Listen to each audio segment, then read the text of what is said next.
Hello everyone and welcome to Sweet Treats with Mrs. Lewis. I'm Mrs. Lewis. So at the beginning of the summer, when the things were getting started for the summer reading program, Miss Wendy and I were talking about some ideas of what we could make for the Sweet Treats class. And one of the things that she introduced me to was something I'd never heard of before. It was called fairy toast. And it's something that is very popular in Australia. So I thought it's super easy and why not try it? So we're gonna make some fairy toast, and then because we have stuff that we can use that's left over, we will do something else with it. So let me tell you, for the fairy toast, I just have one slice of white bread. It calls for white bread, but I guess if you don't like white bread and you like a different kind, you could use that too. Totally up to you. And then you need some room temperature butter. So we have that. And then you need sprinkles. What I've seen commonly are the little circle-y ones that we've used before in other of my classes. But again, I suppose you could use any kind you want. I have other circle ones that are red and pink and white. I mean, I guess you could use anything. You could use the, I'm from Massachusetts, so I call them jimmies, but sprinkles, you could use whatever you like. So I'm gonna use the little circle ones.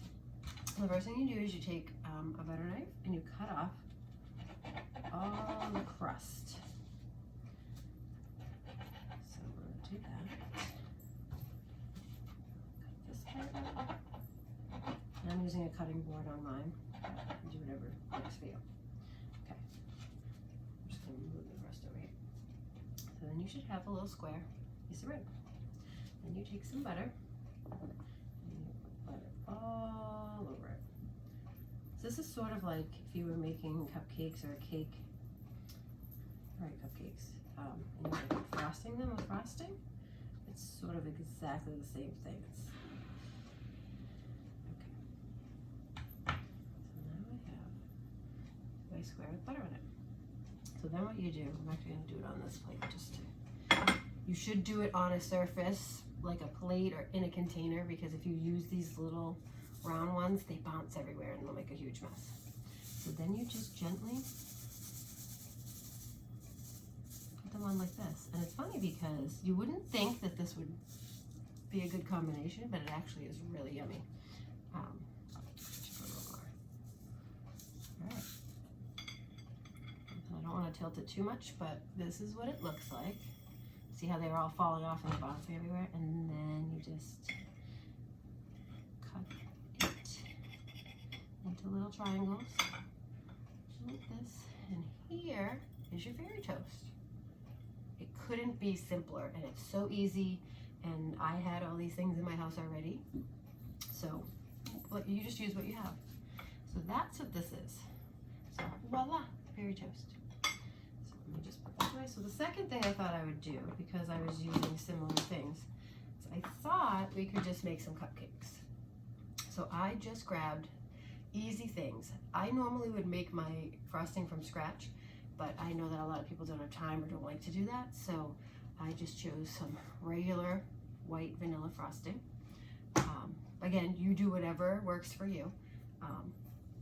And then I just made funfetti cupcakes. But again, it's as little or as the most work you want to do. I know people like simple and quick, so that's why I was trying to make it simple. And then you need I have it's called decorating sugar, so it's sort of like sprinkles, but it's really fine. You don't need this is optional. And then you need gumdrops. I'm using yellow and you'll see why, but you can use any color you like. And then what I did is I made one earlier, and I'll show it to you in a few minutes. I took my white frosting and I put it in this dish, and then I used pink food coloring, mixed it together, and made pink frosting. So I'm going to show you how to do that. I'm going to make blue frosting. So here's my frosting, here's my food coloring, and you can use any kind. This is the gel kind, because this is what I had lying around in my house. So you just squeeze a few drops. I would not do too much, because what I notice is when you use too much of it, it changes the consistency. If you can see, it's turning blue. It's the consistency of the frosting. Not in a bad way, it just makes it a little, not runny, but a little smoother maybe. and some people might not like that. So you do whatever you like, and then you just, the more you add, the darker, deeper color it will be. So, and worst case scenario, if it's too runny, you can always add more frosting to it and just mix it. So here's my blue frosting. So I personally like to use the piping bags when I frost my cupcakes. So it's basically the plastic bag that has the little tips on the end, and it makes cooler, makes it look prettier. But again, this is easy, and I didn't know if people would have that. So I just, again, want to make everything simple for everybody. So you just take it and plop it on and just frost your cupcake like this. So I like to make everything simple just because I want everybody to have fun, and I don't want anybody stressed out that they don't have some of the tools that they would see me using on here. So I just try to pick what I know that everybody or most people would have just lying around in their house. Okay, so here's my blue frosted cupcake. All right, so just put this back over here. Now here is where, I'm gonna move this. Here's where the sugar comes in, if you want to use it. I didn't have any blue left over, I just had the pink and the purple. So I am gonna add just a little purple just so you can kind of see what I'm talking about. So I'll put this plate here, because again, sprinkles, it could spill everywhere, and maybe you don't want that. So I'm just going to do a very light amount just so it doesn't take away from the color, like the blue color.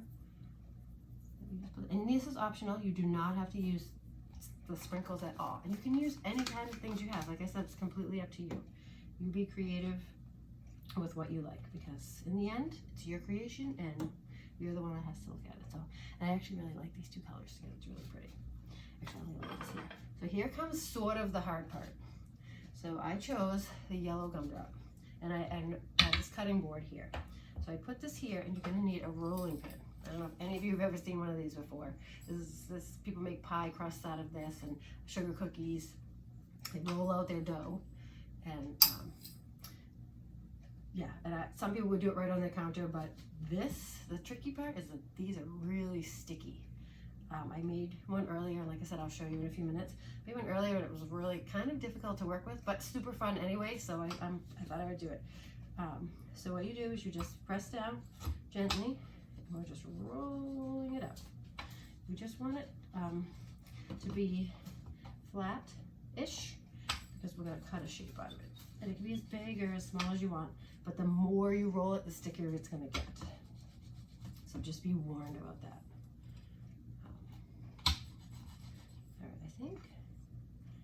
I'm going to do it about this flat, just because I did it a little thinner earlier and it was very, very sticky and it was kind of hard to manage.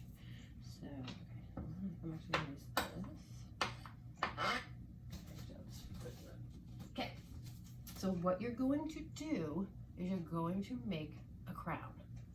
So, and a crown can look however you want it to look. I'm just going to cut sort of the sides like this, and I'll show you what it looks like. So far it's like, sort of like a slice of pizza. A triangle is what I'm going for. And then what I'm gonna do is I'm gonna cut 3 triangles at the top. So if you do it like this, and then you do it like this. And like I said, it is pretty sticky, so it is kind of hard to work with. And it doesn't have to be perfect, we're just making a little fun little crown. Whoops. This is kind of what it looks like. So it sort of looks like a chicken foot, or like a W, I guess you could say. So that's that. And then what I found, I tried this earlier, if you slice a little slice in the top like this, and then take the bottom of this and just sort of slip it in like this, it stands up better. Because I found if you just stick it on the top, it doesn't work. So here it is. So it's a cupcake with a crown on it. And I'll show you the one that I made earlier. It was a pink one. And same thing. I made it a little thinner. Like I said, it got really sticky, so it was kind of hard to work with. So this seemed to work a lot better. So if you don't do it too flat, works good. But again, you do what works for you. So this one is pink frosting with pink sprinkles. And there you have it. So I hope you enjoyed this. And again, if you haven't already, I think there's at least another week left of the summer program, so you could go on the library's website or call the children's room and sign up and get your reading logs, and I think there's a bingo sheet and there's all these fun things in there. And I believe in the bag is also a calendar of the events that are left. I know my son has been doing a lot of them. He's been doing the Nintendo Wii Animal Crossing with Miss Wendy, which he's loving. I know there's a magician, I believe, this upcoming Friday, so a week from today. Oh, actually, it might be tonight. It's actually tonight, because this is the last week of July. So yeah, so it's tonight at, I think, I'm looking at my calendar, I think it's at 6 o'clock. So that will be fun, and that's online. So hopefully you guys can join that. And I guess that's it. So we have one more Sweet Treats class next Friday, so I will see you then. Bye.